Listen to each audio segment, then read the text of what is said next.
Ruto has a dream. Listen to this. Being a third world country is a mistake. We shouldn't be a third world country. We have what it takes.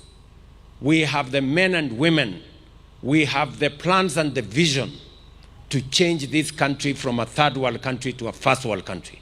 We will be presenting proposals to Parliament in the next few weeks on how to move Kenya from a third world country to a first world country. We need to deal with the challenge of infrastructure. We need possibly 1.5 trillion shillings to deal with roads, rail, and airports. We need possibly another 1.5 trillion shillings to do energy, and another 1.5 trillion shillings to do agriculture, so that we bring under production another 2 million acres under irrigation. 4 trillion shillings is possibly the money we need to be able to move our nation from importing food to exporting products. Making sure that all our regions and areas are accessible because we have roads and rail. And to raise that money, we do not have to increase taxes. We do not have to do anything extra. Ni akili inahitajika ndio Kenya iweze kupiga hatua ya kwenda mbele. And that we have. The same way other nations change their status, move their countries from third world to first world, Kenya can move from a third world country to a first world country in our lifetime. In the next 20 to 30 years, we can move this country to a first world country. Yes, that's him. Confident, bold, and very, very sure of himself. You all heard what he said. He wants to make Kenya a first world country. And honestly, he sounds very convincing. And one thing we are not going to do today is put a man who has a dream down. So let's analyze that dream. What could actually work, what's pure PR, and what might never see the light of day. But before we go any further, let's answer one simple question. What exactly makes a country first world? When politicians talk about a first world country, they are not just talking about big roads, skyscrapers, or new airports. A country becomes first class when the system works for everyone, not just for the few. Technically, here is what that means. First, the average citizen earns enough to live a comfortable, stable life. According to the World Bank, a country is considered high income when every person earns on average around 14,000 US dollars a year. That's about 2 million shillings per person. Kenya's average right now is around $2,000. That's about 300,000 shillings a year. So for Kenya to reach that first world level, the average income per person would have to grow almost 7 times. Are we together? Secondly, a first-class country makes and sells things. It just doesn't buy. It processes its own food, builds its own machines, makes its own medicine, and exports them. That is why countries like South Korea, Japan, and Singapore rose fast. They built industries and added value to their resources. Kenya, on the other hand, still exports raw tea, raw coffee, raw minerals, and imports the finished products at triple the price. Our manufacturing sector has actually been shrinking, sitting at about 7% of GDP, when successful economies have manufacturing contributing to 20 to 25%.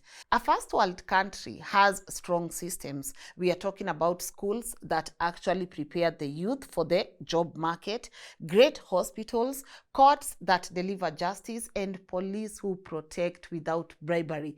Citizens trust their institutions because they work.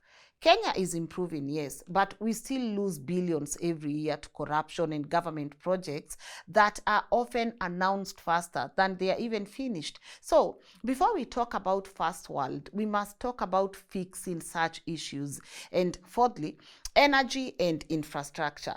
A first world country has reliable power, fast transport, and affordable internet, the basics that allow businesses to run without fear of blackouts or inflated bills.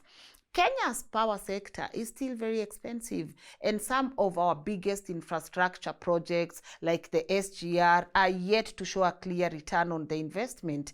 Fifth, human development is something that we must take a look at. In a truly developed country, people live longer, healthier lives. Their children don't drop out of school because of poverty, and mothers are not dying in hospitals while giving birth. That's measured by something called the Human Development Index, and Kenya ranks around 150 globally, far from the top tier. Finally, a first-class country is not just rich in money, it is also rich in order. Things work. You can plan your life knowing that tomorrow electricity will be on, fuel prices will be stable, and your leaders will follow the law. That is what Ruto says he wants for Kenya by 2055. And honestly, it's a dream every Kenyan should envision. But the gap between where we are and where he wants us to go is huge. Right now, Kenya is officially a lower middle income country. Not poor, but far from rich. We are still in the early stages of industrial growth, struggling with debt, unemployment, and governance challenges. So, when the president says he wants to make Kenya first world by 2055, it is very possible, but only if Kenya changes how it works, not just what it builds. Because again, a country doesn't become first class through speeches. It becomes first class when corruption becomes a crime, not a career. All right? When you have education that creates thinkers, not job seekers. And when leaders dream big, but they also deliver bigger. So how exactly does Ruto want to take us there? Let's start with food security. This is one of his biggest concerns. And this is a very great idea, but the numbers do not add up at all. Ruto says Kenya will build 50 mega dams and irrigate 2 million acres of farmland, and the goal is simple: end hunger, stop food imports, and turn farming into business. And this plan falls under what his administration calls the 100 dams program, estimated to cost around 650 billion Kenya shillings. That's about 4.2 billion US dollars. According to the Ministry of Water, each of the mega dams is expected to cost anywhere between 8 billion and that billion Kenya shillings, depending on size and location. Some of the flagship ones include Dhiba Dam in Kirinyaga, High Grand Falls on River Tana, Mwache in Kwale, Ruiru we have one, Korusoin, and Bosto Dam in Bomet. But here's the reality. Kenya has been here before. We've had this story before. The Arrow and Kimwarel Dam scandal under the Jubilee administration cost taxpayers over 63 billion Kenya shillings with nothing to show for it. Investigations later revealed inflated costs, ghost consultancy fees, and illegal tendering. Until today, those sites remain bare ground. The Thwake Multipurpose Dam, one of the largest in eastern Kenya, has faced years of delays due to funding shortfalls. Contractor disputes are also there, and slow relocation of affected communities. It is now projected to be completed almost 5 years behind schedule. So, when Ruto promises 50 new mega dams, the big question is not how ambitious it sounds, because it sounds ambitious, you know, but we also have to ask who will fund it and who will finish it. Because according to the National Treasury, Kenya's current public debt is hovering around 12 trillion Kenya shillings. And just servicing that debt already consumes over half of every shillings collected in taxes. Yes, half of every shilling the government collects is going where? To taxes. So unless private investors step in through the public-private partnerships, PPPs, the money simply isn't there. Ruto has also promised to irrigate 2 million acres. And just to give you perspective, guys, Kenya currently has only about 670,000 acres under irrigation. Most of it is in schemes, you know, like Mwea, Bura, and Pakera. That means tripling the current capacity. It's very doable. We said we are not going to put him down. He has a dream. That's doable, but it's also extremely expensive.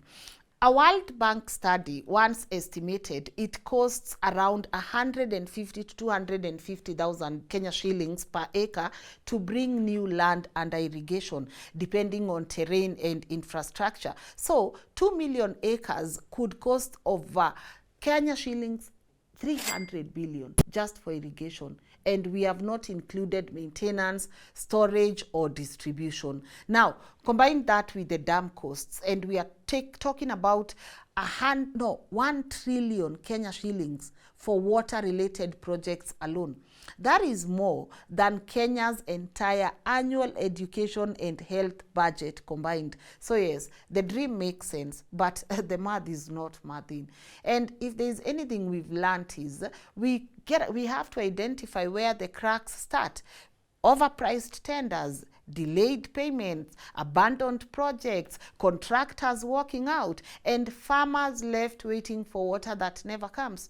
If the government wants to get this right, it must not just build dams. It must finish those dams, run them, and make sure the people on the ground benefit.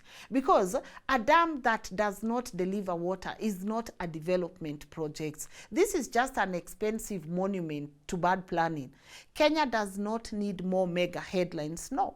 We need working boreholes, functioning irrigation canals, and affordable inputs for small farmers. And those are what turn a food system around, not these big headlines. Because without that, we will still be importing maize, rice, and sugar in 2055, even as we are here cutting ribbons for unfinished mega dams. Yeah, the result is we will still be importing this thing. Next, let's take a look at one of his biggest dreams, and this is industrialization. This is the engine that could definitely change everything if it actually works. If there's one part of Ruto's plan that could truly push Kenya towards first world status, it's this one. Because no country has ever become developed by exporting raw materials alone. You can't build a strong economy by selling unprocessed tea and coffee and then importing packaged tea from Europe at triple the price. Ruto knows this, and that's why he has promised to make Kenya a regional manufacturing hub, a place where we process, package, and export value-added goods, not raw products. His plan is centered on special economic zones and industrial parks in key areas like Naivasha, Dongokudu, Vipingo, and Sagana. And the goal is to create manufacturing clusters linked to ports, highways, and power stations, where local and foreign investors can set up factories with tax breaks, cheap electricity, and easier licensing. Now, this is very smart. We spoke about Singapore yesterday. They did that. South Korea, Malaysia, and even Ethiopia all used this exact model. Build zones, attract investors, export aggressively. But here is where the Kenyan vision hits a wall. The basics still don't work. Even what we have does not work. All right? In Ruto's 2023 and 2024 budget statements, he allocated over 40 billion shillings for industrial parks and export processing zones, with funding split between the National Treasury, county governments, and private investors. The Kenya Development Corporation was tasked to coordinate these projects under the Manufacturing, MSME, and Export Promotion Program, targeting at least 20 country-based industrial parks. The plan is that each county industrial park will cost around Kenya shillings 500 million to 1 billion, with counties contributing land and national government providing basic infrastructure like power, water, and access roads. But here's the uncomfortable truth. Most of them are still on paper. These are things that we are still being told we will do, we will do, we will do. As of now, only a handful, like Naivasha Industrial Park in partnership with China, and Dongokundu, which is near Mombasa, have seen actual physical construction. The rest are either under feasibility studies or still waiting for funds. Some counties have land disputes, others lack environmental clearance, and some simply don't have the local capacity to start. Let's take Dongokundu as an example. It was meant to be the flagship special economic zone. 3,000 acres located right next to the port of Mombasa. It's been in the works since 2014 with Japanese funding and Kenyan government backing, and the full project is projected to cost about 225 billion Kenya shillings, with the first phase alone taking around 39 billion Kenya shillings. Construction officially began in 2022. And by now, only the first phase, we are talking about roads, power lines, and part of the fence, is near completion, right? So there are no factories, not yet, no investors, and a few people have signed letters of intent, but no mass production has started. Meanwhile, Kenya's manufacturing sector continues to shrink. It now contributes only 7% of GDP, down from 11% a decade ago. To become an upper middle income country, the World Bank says manufacturing should contribute at least 20%. So Kenya is moving in the opposite direction, not to mention the cost of doing business in this country. Even if those parks were ready tomorrow, industries would still struggle with high electricity, high taxes, and unpredictable policy. The average industrial power cost in Kenya is about 22 to 25 per unit for general public and 11 to 12 shillings for industrial users, compared to around 9 shillings in Egypt and 10 to 12 in South Africa. That difference alone makes Kenya less competitive before a single product even leaves the factory gate. And then there's the tax instability. Every year we have new levies, new VAT rules, new import duties. How do you plan for 10 years when government changes rules every budget cycle? Not even for 25 years, for 10 years. For 10 years, you are changing so many things. Even if I was a business person, I don't want to be here.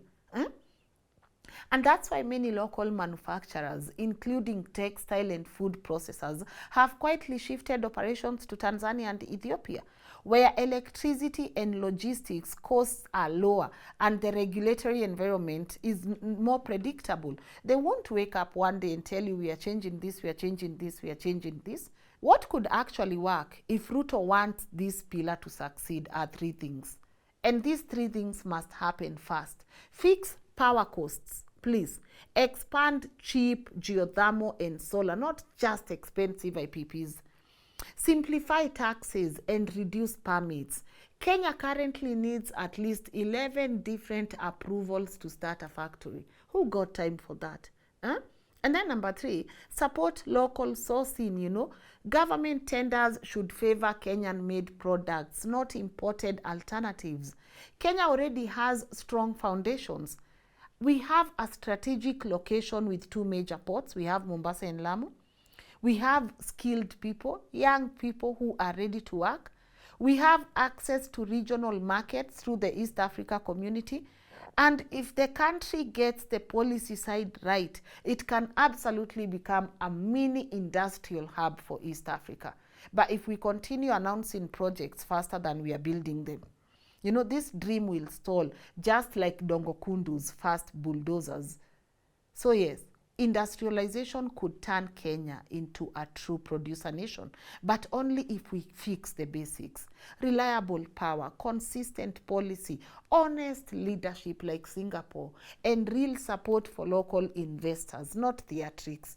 Otherwise, all we will have by 2025 are industrial parks that look good when we are taking the shots, but they are very empty inside. Next, let's take a look at infrastructure and energy, because this is the flashy part of Ruto's plan.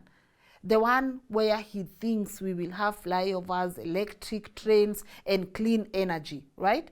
It is the part that looks very good when he's campaigning around, but it's also the one that can drown this country in debt. Ruto says he wants to complete the SGR all the way from Naivasha to Kisumu and then to Malaba, basically linking Kenya to Uganda and beyond.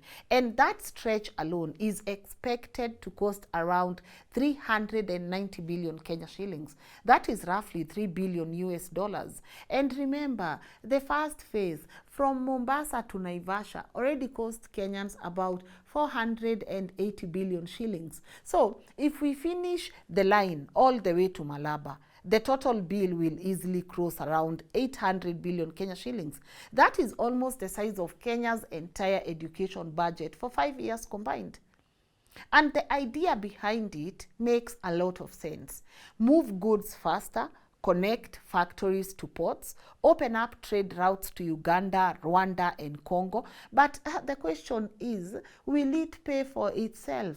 Because right now, even the first phase of the SGR is struggling to break even. The government still has to subsidize operations, and some importers have quietly gone back to using trucks because it's cheaper. So, before adding another 390 billion Kenya shillings, Kenyans deserve to know, what is the business plan, Jamani? Will this new railway actually move goods for our factories and farmers, or will it just move debt numbers in our budget, you know? Then, there's the second big promise, energy. Ruto says he wants to expand Kenya's electricity generation to 10,000 megawatts. And right now, Kenya produces roughly 3,200 megawatts. So he's talking about tripling that capacity. And to be fair, Kenya is one of Africa's leaders in renewable energy. We already get most of our power from geothermal, mainly Olkaria in Naivasha, which produces about 900 megawatts. We've also got wind from Lake Turkana, you know. Then we have a bit of hydro here and solar coming in. And the plan is to bring in more private investors through the PPPs and expand geothermal plants like Olkaria and Menengai, plus solar farms in places like Garissa and Isiolo. If that all goes well, we will have enough energy for factories, homes, and electric transport. But here is the catch. Having enough power does not mean having affordable power. Kenya's electricity is among the most expensive in Africa.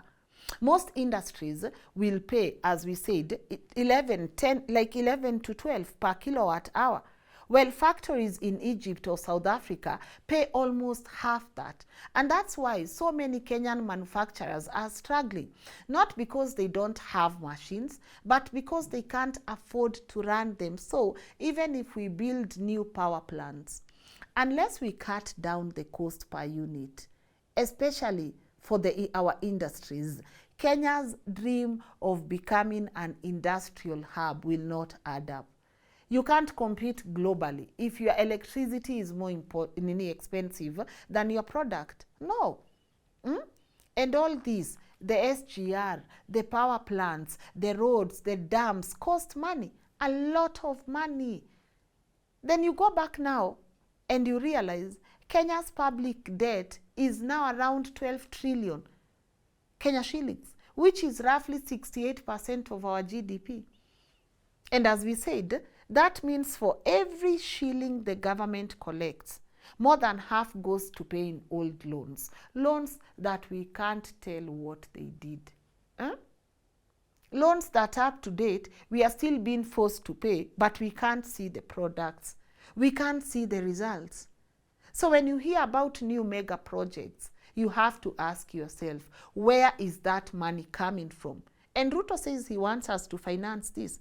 And this part is where I get to say, and this part has been said a lot. We do not have a problem with paying taxes. We have a problem with you asking us to pay taxes and us not seeing the result. Right? You cannot keep comparing us to places like Singapore when they can see the results. You can't keep saying, you know, I went to London or I did this. Have you seen the infrastructure? Have you seen that? Have you seen the infrastructure? So we have to ask ourselves, Are we borrowing more to build new things? Well, we are still paying for the old ones, the ones with no results. Can we also ask ourselves, are we finally learning how to fund development without drowning future generations? I don't see us learning. If the borrowing continues at this pace, we might reach a point where our infrastructure looks very modern, but our economy can't breathe. Because every month, our taxes will go to repaying loans instead of hiring teachers, buying hospital beds, or even funding innovation. Please remember this, even as he speaks so proudly about it. Ruto's infrastructure and energy plan could either make or break his first world dream. If done right, with transparency, with great planning and real returns, it could position Kenya as East Africa's transport and energy hub.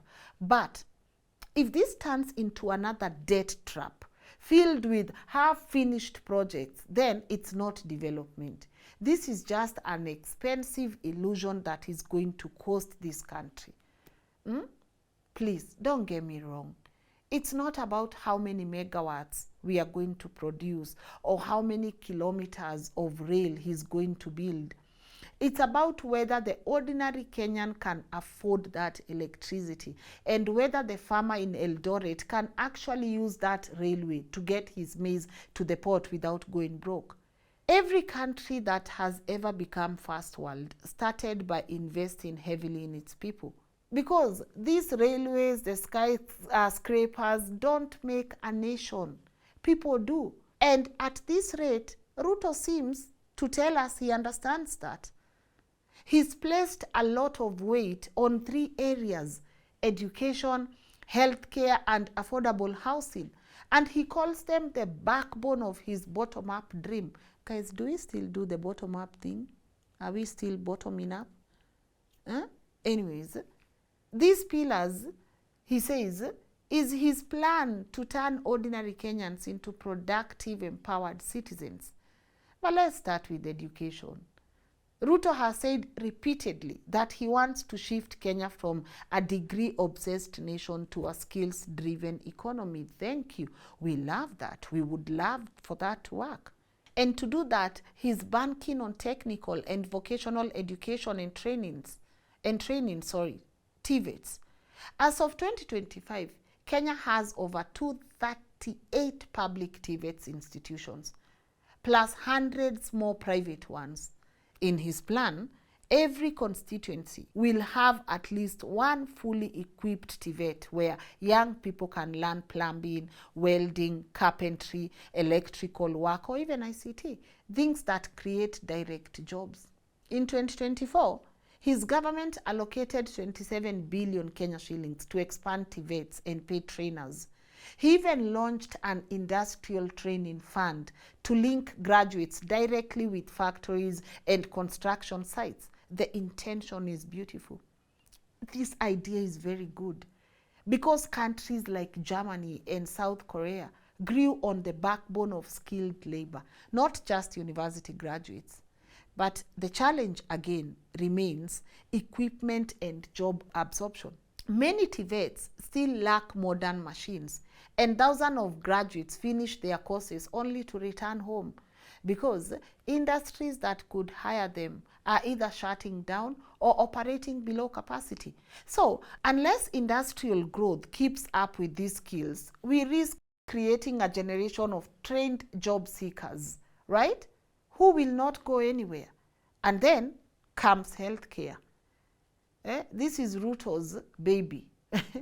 The Social Health Insurance Fund, SHIF, which replaced NHIF. He said the goal was to give every Kenyan access to quality health care without falling into poverty.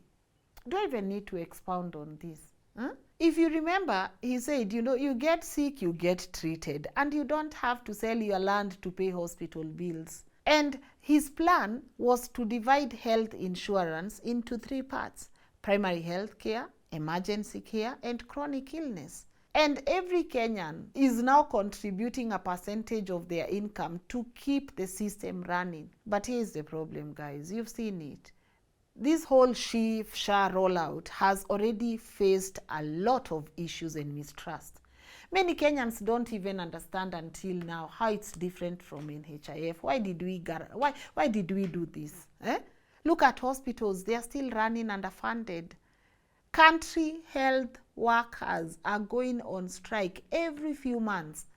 And even essential drugs are missing from public hospitals. In 2024, Kenya's entire health budget was about 141 billion shillings, which sounds very big until you realize it's barely 8% of what the World Health Organization recommends.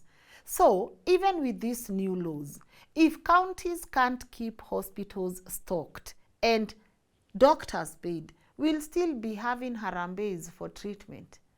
And the truth is, you can't build a first world country with third world hospitals. You can't talk about Singapore every day when your citizens are still being referred to India for basic treatment. You can't. And now let's talk about the other one that has caused the most public anger, affordable housing.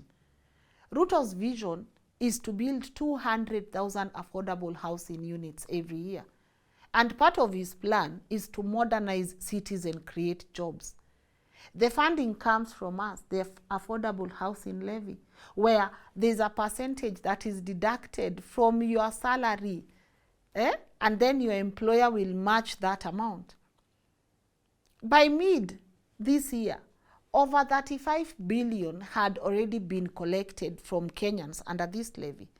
And that money is supposed to fund construction across more than 30 counties, with flagship projects in Nairobi, Starehe and Kibra. And then you have Mombasa, Eldoret, Kisumu and Nakuru. The plan says a low-income unit will cost around 1 million to 3 million Kenya shillings, depending on size and location. But here is the reality, and we spoke about this last week. Most Kenyans earn less than 30,000 a month. Even with the proposed tenant purchase model, many simply can't afford it. So stop calling it affordable housing. It's not affordable housing. Yes, I know some projects like Starehe affordable housing are already showing physical progress. Others have stalled due to legal disputes and court injunction over land ownership and procurement. I know that, but look at what is happening. In 2024, see, we had the High Court even declaring parts of the housing levy unconstitutional, forcing the government to rework the legal framework before collecting our money again. So, well, this dream is noble, modern, clean cities and new jobs. We are going to have all of it. Please, the question remains, this affordable housing is affordable to who? Because if the very people paying for the houses can't qualify to buy them, then we are not solving inequality. By the way, we are stealing from people. We are stealing from people. Because if people have to contribute to this affordable housing, at least let them know one day they can be able to own these homes. No. Let me tell you guys, we have to consider every human factor here. You can build schools, hospitals, and houses, but without tackling serious issues like corruption and mismanagement of our funds, all of it will collapse from the inside. Always remember, development is not about how much concrete you pour or how many speeches you give. It's about how many lives you lift. If a teacher has to strike for months to get paid, we just saw what the lecturers went through. If you have our doctors, our nurses treating patients without gloves, if a family is paying the housing levy, well, they still cannot even afford rent where they are, then the system is not broken. No. We won't say it's broken. We will say it's not just built for the people that you claim to care for. It's okay, you can claim your system is not broken, but is it really built for people? And guys, here's the bottom line. These social pillars are where Ruto's dream either becomes real or remains just another campaign slogan. like we saw with people like Uhuru. If education actually creates jobs, if healthcare truly protects families, and if housing becomes genuinely affordable, then Kenya will move forward. But if these systems remain patchy, things you can't even understand, politicized, and then they continue being so costly to ordinary citizens, then all the mega projects in the world won't make us first world. No, no. No mega project in Kenya will make us first world if we don't consider these human factors. No country ever becomes great by how many buildings it puts up. It becomes great by how many citizens it lifts up.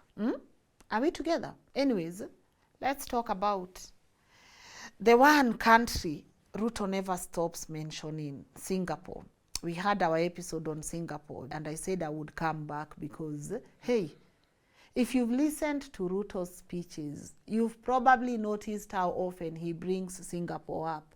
He talks about how Singapore went from being a poor island in the 1960s to one of the richest, cleanest, and most disciplined countries in the world.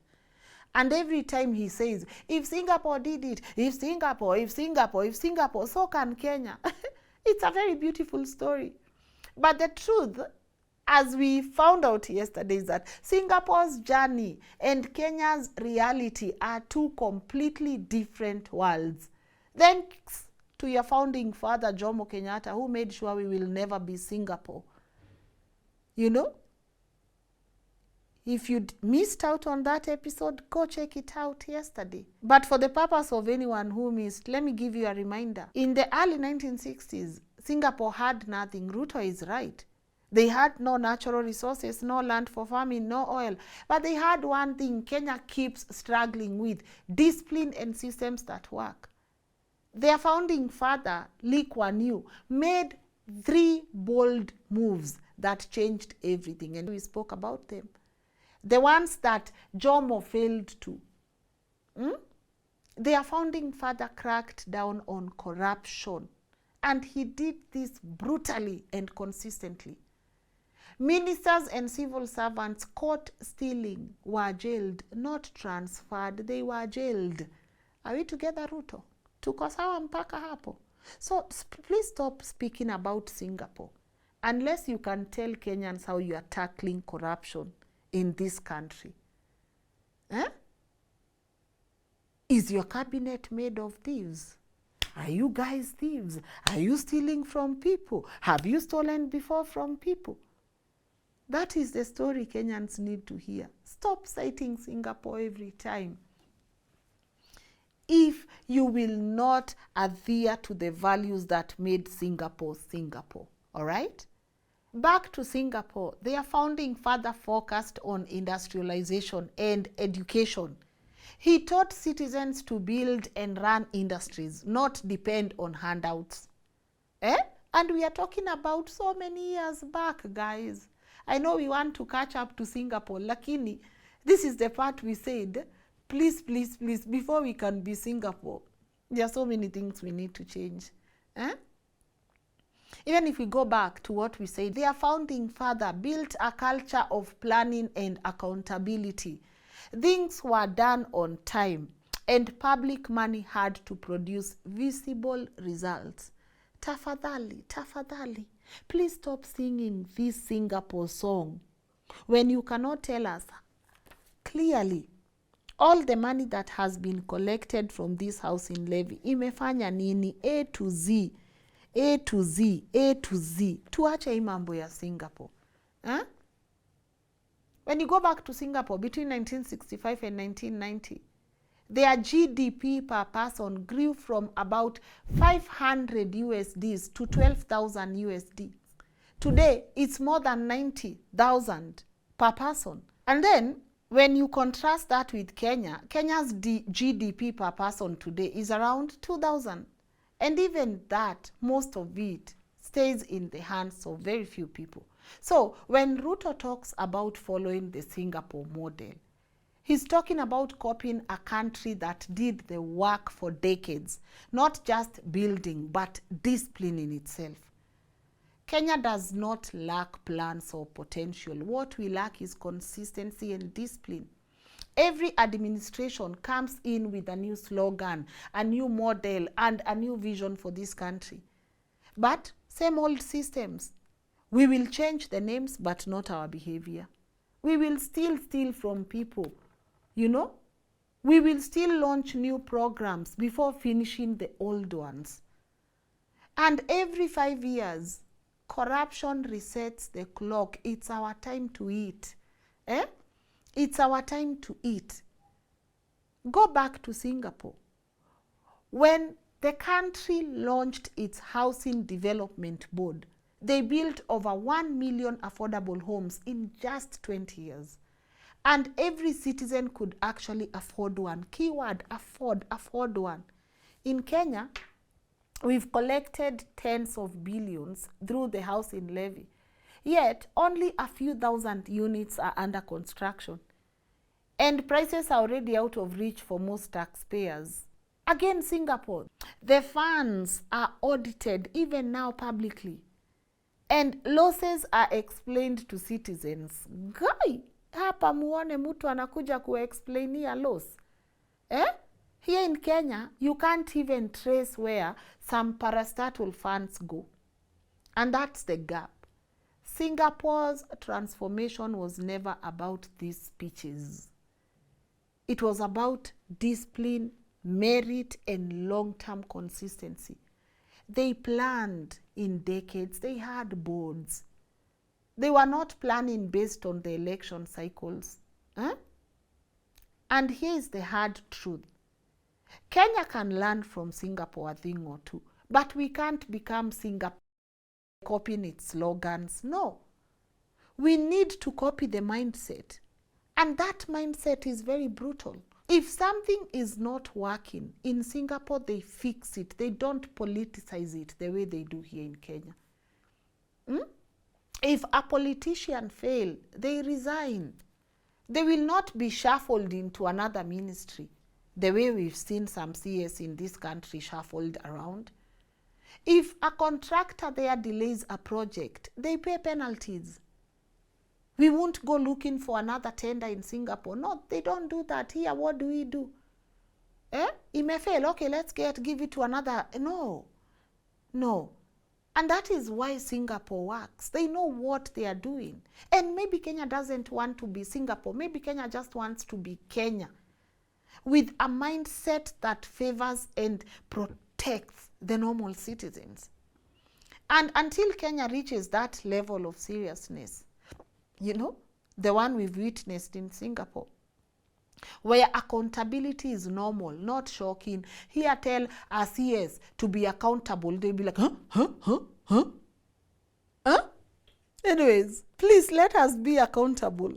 You know, when you have a president who is always saying, we will be like Singapore, we will be like Singapore. This sounds very good, but it doesn't mean shit. It doesn't mean anything if our mindset does not change. I know we spoke extensively about this, but let's see what Kenya can borrow from Singapore. Practical lessons. Please, number one, long-term planning. Long-term, keyword long-term. Singapore had a 20-year and a 50-year plan, not political manifestos. And Kenya needs a plan that outlives any president. All right? Then you go back to Singapore. Practical lessons. They had jobs based on skill, not tribal connections. That is why you will look at a CS and wonder, how did you become a CS, you guy? How did you become a CS? And then Singapore has industrial discipline. Even their own founding fathers made sure every project had a clear cost benefit. If it did not make economic sense, please drop it. Drop it. And then the one we can't run away from, integrity, jamani. Their founding father, Lee Kuan Yew, once said, if you want to defeat corruption, you must be prepared to send your friends to jail. Ruto, who are you sending to jail? Who are you sending to jail for corruption? That is what the country you look up to. That is what their founding fathers did. And that is what the prime ministers there continue to do. Until Kenya reaches that point, we will keep rotating the same names in different scandals. And to be honest, Ruto's obsession with Singapore shows ambition. And that's good. We are not going to step on him for that. That's good. He's ambitious. He can see where Singapore is. And maybe there's a part of him that wants this for his people. Maybe if he's honest. Maybe there's a part of him that really wants this for Kenya. You know? So you can't fault an ambitious man. But ambition without accountability is pure noise. Acha kushinda ukitupigia kelele ya Singapore. Kenya cannot become Singapore by borrowing. We cannot become Singapore through e-corruption tuko nayo. We can only become Singapore if we borrow their discipline, their mindset, their work ethic, and their zero tolerance towards corruption. If the president truly wants to make Kenya a first world country by 2055, then he must first make government trustworthy, efficient, and honest. Because Singapore's miracle was not built by angels, it was built by human beings who simply refused to compromise on integrity. Until Kenya reaches that point, we will keep building mega projects while we are losing billions and calling that progress. And now that we've looked at every part of Ruto's plan, from food security and industrialization to infrastructure, you know, energy, housing, and his Singapore obsession, let's be honest with ourselves. His vision is not bad. Kako sawa kidogo. In fact, ako ka vision kako sawa. E-vision is one of the most ambitious blueprints we've ever seen from a Kenyan president. It is actually the first time in a long time that a politician has dared to say out loud, we can be a first world country. And I'm not going to mock that. That is something that we should aspire to be. But guys, again, dreams are cheap. And Ruto's dream, unfortunately, is coming at a time when Kenya is broke, taxes are high, and public trust is very low. We are talking about a plan that requires 4 trillion Kenya shillings in a country that is already spending over 1.2 trillion every year just repaying debt. So the real question is, can we afford this dream without selling our future? And some parts of Ruto's plan could actually work. The idea of value addition, you guys, you know I'm big on value addition. I hate that even today we still export our coffee, our tea raw. I hate it. His dream is big. He's talking about things I love to hear: value addition, industrial parks, technical skills training. And those are very smart moves. If the government truly supports small industries, fixes power costs, and streamlines licensing, we could see a new generation of Kenyan-owned factories that are going to rise. And we've already seen these bits of success, you know, geothermal expansion in Naivasha. A few work in special economic zones. Local assembly plants for cars and electronics. Tunaona to progress somewhere, that is worth noting. But for this to translate into real growth, the system must change. And by system, I mean how money is used, how tenders are awarded, and how corruption is punished. Because no matter how good these policies are, if corruption remains part of governance, then that dream becomes a pipeline. Money goes in on one end, and ghost projects come out the other. Ghost projects. And what won't work is pretending that Kenya can borrow its way to prosperity. No. We are already paying billions in interest and still borrowing more to start new projects. You can't grow wealth with loans that outpace your income, Nikki. At some point, the math stops mathing. And what else won't work is building affordable houses that the people paying the levy can't afford. That is not housing, that is financial gymnastics, and that's theft.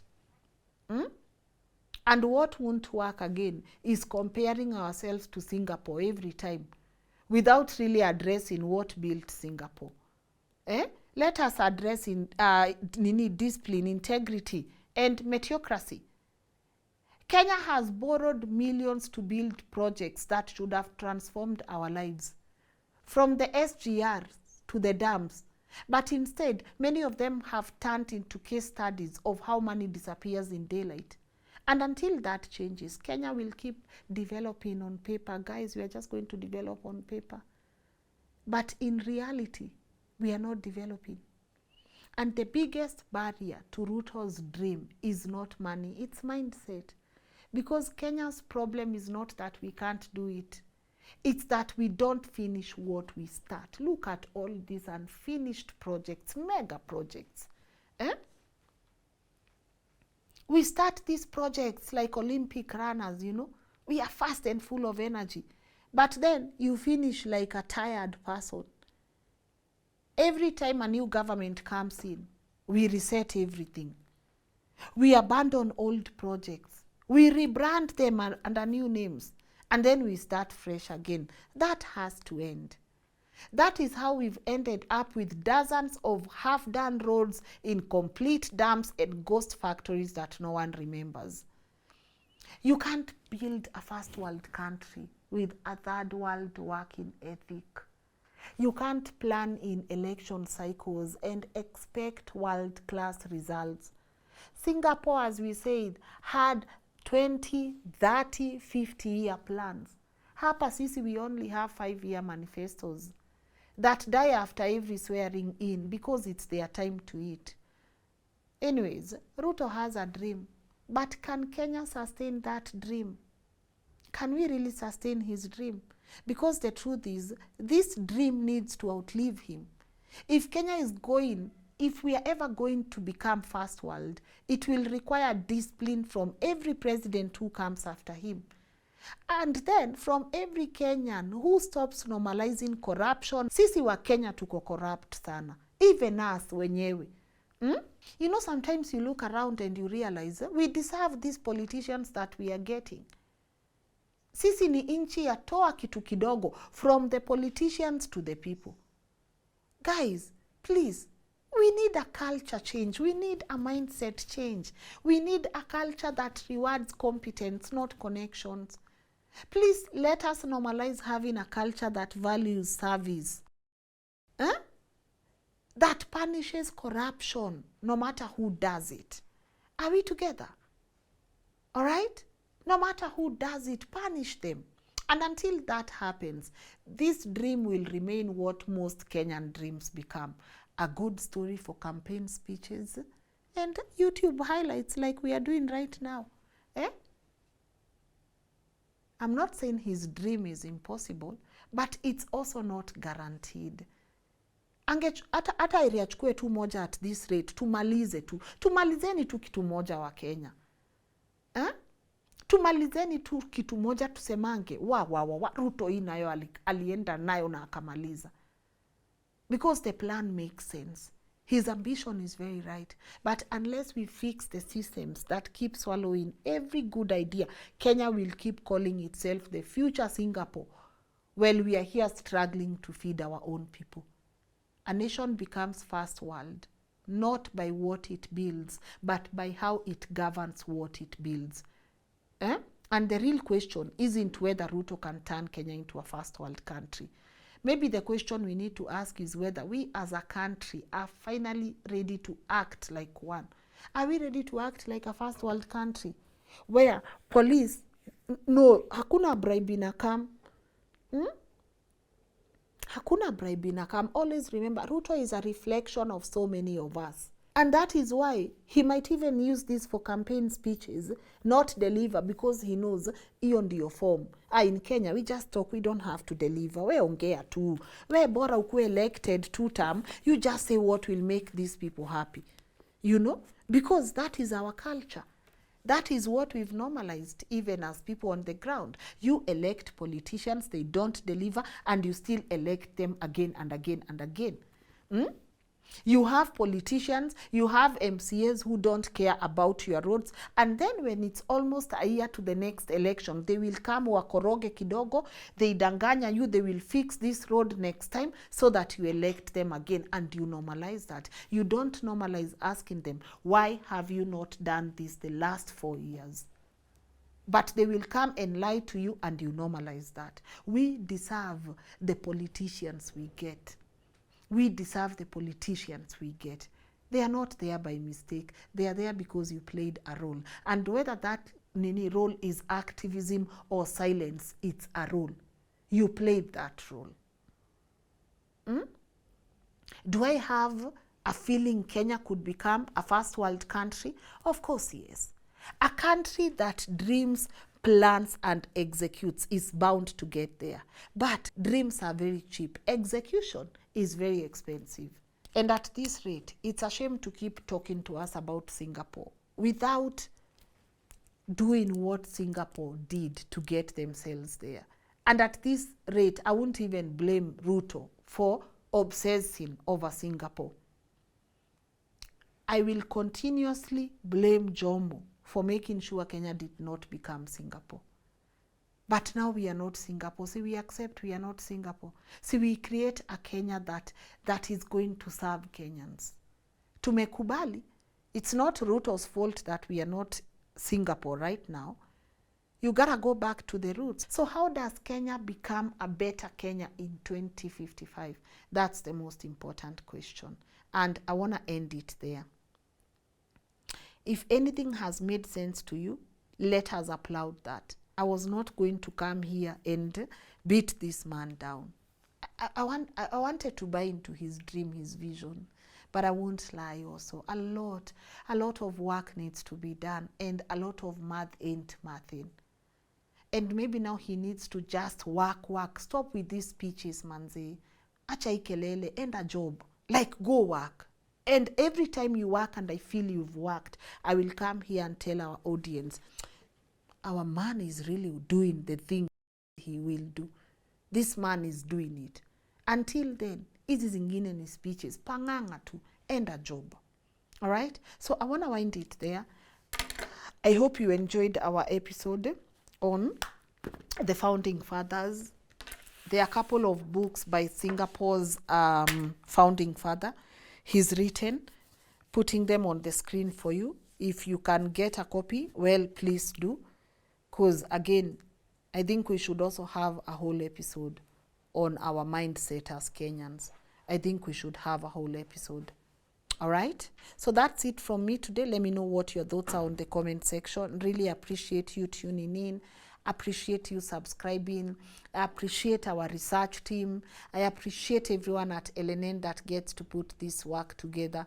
You are really appreciated. So thank you guys, and share your thoughts on the comment section. And thank you for subscribing as well. I see new people on this platform, makes me happy. Thank you for getting us to 1.4 million subscribers. I don't take that for granted. And thank you so much for contributing towards independent journalism. We don't take that for granted as well. I see a lot of you are using the super thanks category. It's right there. You can contribute or channel your support through there. Our M-Pesa number is very much active. If you want to contribute there, we have a pay bill, we have a PayPal account. Let us just contribute if you're in a position to. No pressure. If not, please make sure you share this video so it reaches a lot of people. And thank you for your feedback on our episode on affordable housing. Acheni tukague hizi vitu, ndio tuache kuchezwa venye tunachezwa tu. Tukagueni, iki make sense tunasema. If it doesn't make sense, it doesn't make sense. And it's okay to tell them, we see you are ambitious, but this doesn't make sense. Give us what works for Kenya.